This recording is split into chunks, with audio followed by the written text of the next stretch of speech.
Welcome to Not Milk Never Milk. Subscribe if you're lactose intolerant. You begin with simple but essential checks. Park safely, engage the parking brake, and confirm the battery is healthy so the procedure won't fail mid-reset. Once done, sit in the driver's seat and leave the engine off. Press and hold the trip/0 button while you turn the ignition to the on position, not starting the engine. Hold until the service or mileage display shows the service menu. This is your entry point into the reset sequence. Now you navigate the on-screen menu. Repeatedly press the trip button to reach the service or oil life readout.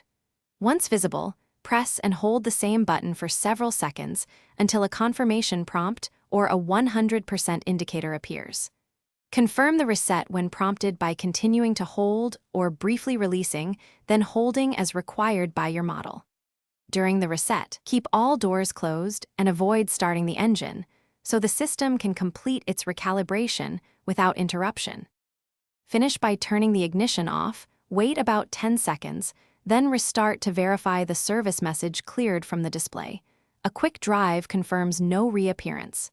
If the message returns, make sure the battery maintains proper voltage and repeat the reset exactly, because low voltage can abort the process. If it still won't clear, use a diagnostic tool like VCDS to read stored codes or take it to a dealer.